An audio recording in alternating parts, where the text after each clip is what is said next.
Andai ku tahu kapan tiba ajalku, ku akan memohon.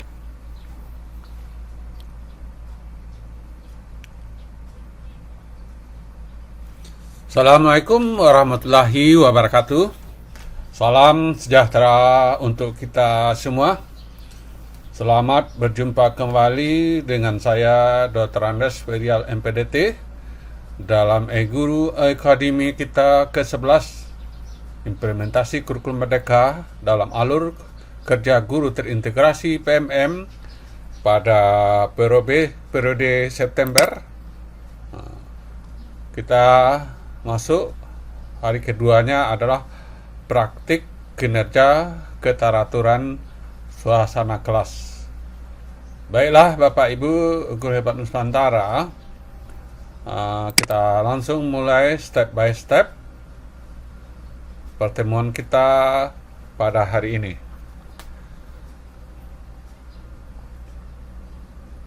Seperti yang disampaikan sebelumnya, bahwa pada periode September praktek kinerja keteraturan suasana kelas.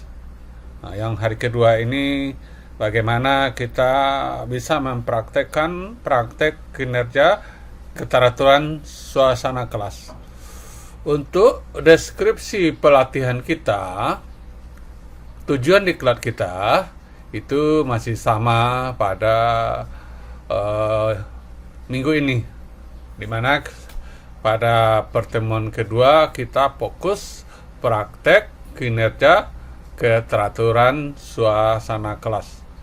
Baiklah Bapak Ibu guru hebat Nusantara, kalau nantinya kita sudah masuk ke pengelolaan kinerja, di mana sekarang ini periode Juli Desember, kita memilih keteraturan suasana kelas. Dalam hal ini praktik kinerja kita dilihat bagaimana tingkat upaya kita dalam penerapan prinsip disiplin positif untuk mengelola perilaku dan kebiasaan kelas yang harus disepakati bersama. Nantinya kita akan dilakukan observasi pembelajaran oleh kepala sekolah atau tim observasi yang ditunjuk. Kalau kita sudah melakukan itu diskusi, maka nantinya akan ada pelaksana di mana pemantauan kinerja kita oleh tim observasi atau oleh kepala sekolah. Kita akan mengisi dokumen-dokumen persiapan. Sebelumnya kita lihat dulu bagaimana rubrik observasi. Ini kita cek di sini, kita lihat. Ini rubrik observasi keteraturan suasana kelas. Dijelaskan di sini bahwa praktek pembelajaran ini fokus perilaku yang diobservasi oleh atasan kita atau oleh tim. Kita diberikan target perilaku 3 indikator. Indikator pertama itu guru melakukan komunikasi positif untuk membangun suasana kelas yang kondusif. Dalam hal ini kita diarahkan ada perilaku yang dianjurkan dan juga ada perilaku yang harus kita hindari. Untuk melakukan komunikasi positif untuk membangun suasana kelas yang kondusif, yang dianjurkan itu kita sebagai guru memanggil murid dengan menyebutkan namanya. Jadi kita harus hafal nama anak didik kita. Mungkin juga kita juga harus membuat aturan bahwa anak didik kita harus ada nama di bajunya. Kita mudah mengingatnya. Kemudian guru menyampaikan harapan positif terhadap kelas. Kemudian guru melakukan aktivitas yang mencairkan suasana kelas. Jadi suasana kelas tidak kaku. Dalam hal ini ada beberapa perilaku yang dihindari. Contohnya guru memanggil murid dengan sebutan yang merendahkan, atau yang kedua, guru menceritakan keluhan atau persoalan sekolah. Nah, ini yang sama-sama guru langsung mengajar tanpa mengkondisikan suasana kelas. Jadi langsung mengajar aja, tancap gas tanpa kita mengkondisikan suasana kelas.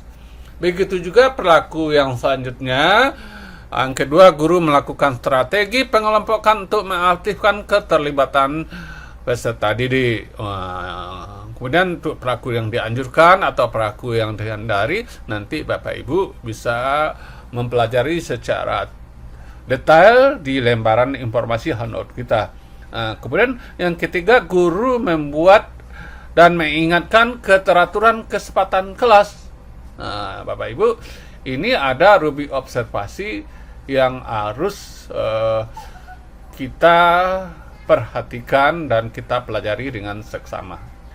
Bapak Ibu guru hebat Nusantara, sekarang usaha kita bagaimana kita mengisi belajar guru. Jadi nantinya kita lihat di PMM kita, kinerja kita nantinya akan ada pertanyaan apa perilaku spesifik yang ingin Anda pelajari dan tampilkan observasi praktik kinerja. Ini minimal ketentuannya berdasarkan kinerja PMM itu minimal 1. Dan sebaiknya kita buat sesuai dengan kemampuan kita. Kalau kita mampu 3 ya silahkan. Kalau mampu 2 ya 2. Dan tentu ini tidak terlepas dari hasil diskusi kita dengan pimpinan sekolah atau dengan tim observasi. Pada bahagian ini nanti kita akan ditanya, apa saja upaya yang Anda lakukan untuk mempelajari target perilaku. Jadi upaya mempelajari ini. Ini ada yang menjawab, contohnya akan belajar melalui buku, berdiskusi, dan lain-lain. Sebaiknya, menurut kami itu kita menjawabnya mengarahkan kepada praktek kinerja kita. Ini kan ada panduannya bahwa praktek kinerja kita untuk keteraturan suasana kelas dilihat bagaimana tingkat upaya membangun suasana kelas yang kondusif untuk proses belajar mengajar dengan minimal gangguan yang mengalihkan perhatian peserta didik dari aktivitas belajar. Ini adalah patokannya. Artinya tentu saja nanti sebaiknya upaya yang kita lakukan tentu saja mempelajari cara mewujudkan pembelajaran yang kondusif. Ini kan pembelajaran yang kondusif. Boleh kita tambahkan lingkungan belajar yang nyaman, aman, meminimalkan gangguan, dan memastikan siswa fokus pada tugas tujuan pembelajaran. Ini jawaban yang umum. Nanti kalau teknisnya silakan. Apakah nanti belajar melalui buku, berdiskusi dengan pada komunitas belajar, atau mengikuti workshop diklat online, apakah di guru atau lain-lainnya. Jadi Bapak Ibu, di sini kita jelaskan secara umum, dan nanti kalau ada perlu penjelasan, itulah yang disampaikan. Saya mengikuti mempelajari ini melalui diklat online oleh guru. Saya mempelajari ini melalui aktivitas komunitas belajar. Jadi Bapak Ibu, ini yang perlu kita perhatikan dalam mengisi upaya belajar guru. Bapak Ibu guru hebat Nusantara, bagaimana upaya kita mengoptimalkan rating observasi kinerja kita. Jadi tadi dari dokumen rating yang pertama itu terkait keteraturan suasana kelas. Target perilaku itu adalah guru melakukan komunikasi positif untuk membangun suasana kelas yang kondusif. Nantinya tim observasi akan memantau kita atau melihat kita dalam pembelajaran. Mereka akan memberikan rating kita apakah nanti belum kita lakukan, kemudian dilakukan tapi belum efektif, atau yang ketiga dilakukan dan efektif. Jadi sekarang upaya kita bagaimana kita optimalkan rating observasi kinerja kita. Apakah mungkin baru target kita bisa kita lakukan tapi belum efektif, atau memang kita optimal, kita melakukan secara efektif. Jadi Bapak Ibu, di sini ada beberapa indikator yang kami sampaikan. Kalau kita dikatakan nanti kategori kita belum dilakukan, artinya sebagai guru kita tidak pernah atau jarang melakukan komunikasi positif. Mungkin contohnya tidak pernah kita memanggil nama anak didik kita, tidak pernah kita menyampaikan harapan positif, dan barangkali juga suasana kelas kita itu monoton. Bapak Ibu guru hebat Nusantara, kemudian bagaimana kalau kondisi rating kita dikatakan belum efektif? Ini sudah kita lakukan. Guru sudah melakukan komunikasi positif, tetapi panggilan nama tidak konsisten. Konsistennya adalah berkelanjutan. Kadang-kadang kita panggil namanya, kadang-kadang tidak kita panggil. Kemudian harapan positif jarang kita sampaikan. Kemudian suasana kelas masih terasa kaku. Kemudian terjadi insiden penggunaan kata yang kurang tepat. Jadi mungkin ada kata-kata yang kurang tepat dalam pelaksanaan pembelajaran. Jadi di sini artinya kalau sudah kita lakukan tapi belum efektif, artinya kita tidak konsisten. Kita jarang melakukan penerapan positif. Kita kaku atau kita masih menyampaikan kata-kata yang kurang tepat dalam pembelajaran. Bapak Ibu guru hebat Nusantara, bagaimana kalau yang dikatakan sudah efektif? Jadi kita sudah melakukan kita sudah menerapkan komunikasi positif yang efektif. Kapan itu dikatakan efektif? Yang pertama, kita sudah memanggil anak didik kita dengan namanya. Ini kita lakukan secara rutin dan personal. Jadi perorangan kita nyebut nama anak didik kita. Jadi kalaupun anak didik kita itu banyak, caranya adalah membuat aturan di sekolah itu memang harus ada nama anak didik kita di dadanya, di pakaiannya. Kemudian dalam pembelajaran kita selalu memberikan harapan positif, tetap kita sampaikan secara konsisten, sehingga nanti berdampak pada peningkatan motivasi anak didik kita. Kemudian kita harus menciptakan suasana kelas yang menyenangkan dan untuk belajar, sehingga interaksi kita sebagai guru dengan anak didik kita adalah interaksi yang positif dan saling menghormati. Jadi dalam hal ini untuk yang kita lakukan sudah efektif, itu harus konsisten, kemudian penyebut nama personal, dan juga memotivasi anak didik kita, pembelajaran yang menyenangkan dan saling menghormati. Bapak Ibu guru hebat Nusantara, kita lanjut.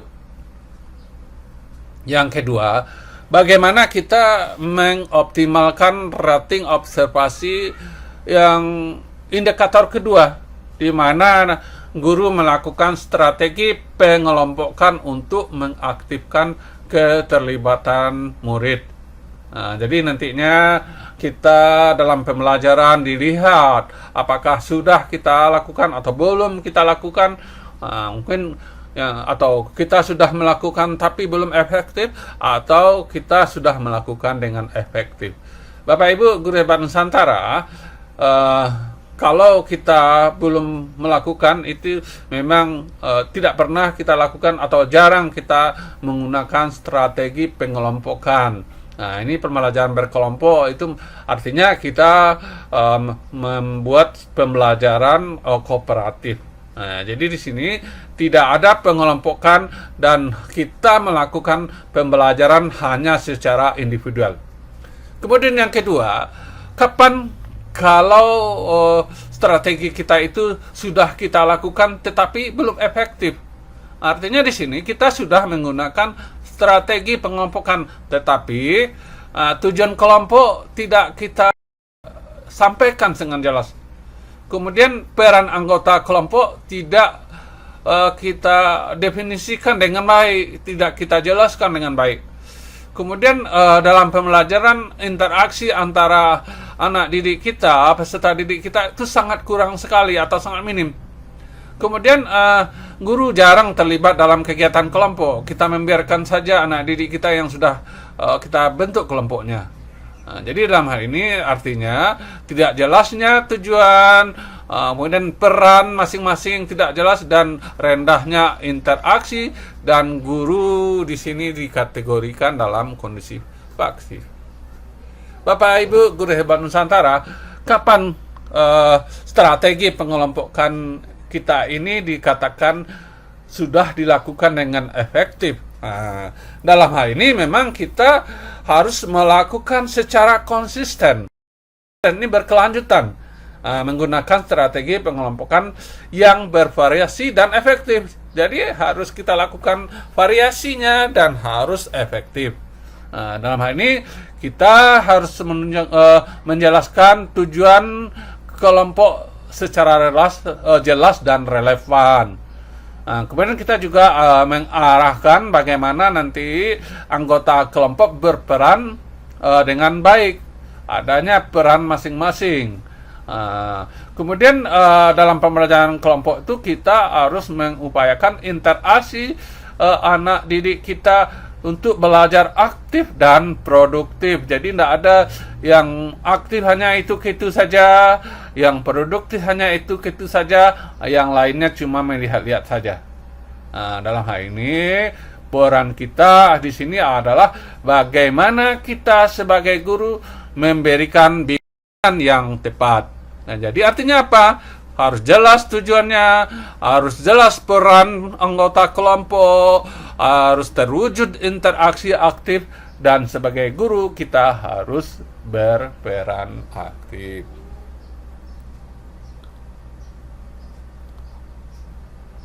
Bapak Ibu guru hebat Nusantara, sekarang kita masuk bagaimana mengoptimalkan rating observasi kinerja yang ketiga. Di sini kita sebagai guru membuat dan mengingat aturan kesepakatan kelas. Jadi kalau kita belum membuat aturan keteraturan satu kelas, berarti harus kita buat dulu. Dan kalau sudah buat, kita harus mengingatkan kesepakatan dan aturan kelas kita. Jadi di sini yang dikatakan belum dilakukan, guru tidak memiliki aturan kelas yang jelas atau tak pernah membahasnya dengan anak didik. Jadi kita tidak ada aturan sekolah, tidak ada diskusi. Kemudian dikatakan sudah kita lakukan tapi belum efektif. Jadi kenapa dikatakan belum efektif? Padahal kita sudah melakukan. Yang pertama itu aturan dibuat secara pihak. Kita saja sebagai guru membuat aturan tersebut. Nah, kita sampaikan ini aturannya. Jadi kita tidak berdiskusi dengan anak didik. Kemudian aturan tidak konsisten ditegakkan, kadang-kadang berlaku, kadang-kadang tidak. Kemudian guru sering melanggar aturan itu sendiri. Mungkin dalam hal ini ada contohnya tepat waktu masuk kelas, tapi di sini gurunya sendiri sering terlambat. Berarti kita sudah melanggar, itu dikatakan belum efektif. Kemudian tidak relevan dengan kondisi kelas. Jadi Bapak Ibu, aturan-aturan ini memang idealnya harus kita buat dengan kondisi kelas masing-masing. Mungkin kondisi kelas rombongan belajar yang paralel akan berbeda antara satu kelas yang satu dengan kelas lain. Nah, jadi baiknya untuk efektifnya memang membuat kesepakatan ini, kesepakatan kelas ini adalah secara per kelas. Nah, jadi ini istilahnya kondisi kelas masing-masing kita pertimbangkan. Artinya apa? Artinya di sini kalau ini sudah kita lakukan tapi belum efektif, artinya sebagai guru kita membuat aturan sepihak, kemudian tidak konsisten, masih adanya pelanggaran dari guru, dan kemudian tidak relevan dengan kondisi kelas masing-masing. Bapak Ibu Guru Hebat Nusantara, bagaimana pula upaya kita kalau kita sudah melakukan, kemudian kita ingin itu dinyatakan sebagai sudah efektif. Dalam hal ini tentunya kita sebagai guru memiliki aturan kelas yang jelas, kemudian relevan dan efektif, di mana nantinya aturan kesepakatan kelas atau keteraturan kelas itu harus kita buat bersama dengan anak didik kita. Jadi kita ajak anak-anak didik kita berdiskusi. Ananda sekarang semuanya membuat aturan sekolah. Mungkin awalnya seperti itu. Nanti tapi kita harus menyebut nama anak-anak kita. Contohkan namanya Anton, Susi, Leni, Hasan. Bagaimana kita buat ya kesepakatan kelas kita. Kemudian kita harus membuat aturan konsisten, yaitu terus-menerus. Ini harus ditegakkan bersama, dimulai oleh guru dan juga nanti oleh anak didik. Kemudian Bapak Ibu Guru Hebat Nusantara, ini kita harus mengevaluasi secara berkala, apakah nanti dalam sebulan, 2 bulan, dan seterusnya. Inilah nantinya yang akan menjadi bagian budaya kelas kita. Jadi Bapak Ibu Guru Hebat Nusantara, bahwa aturan bersama itu dilakukan sudah efektif, dilakukan secara konsisten, kemudian ini selalu dilakukan evaluasi berkelanjutan, dan ini sudah menjadi budaya kelas. Bapak Ibu Guru Hebat Nusantara, untuk selanjutnya silakan Bapak Ibu mempelajari handout kita secara detail terkait dengan praktek kerja keteraturan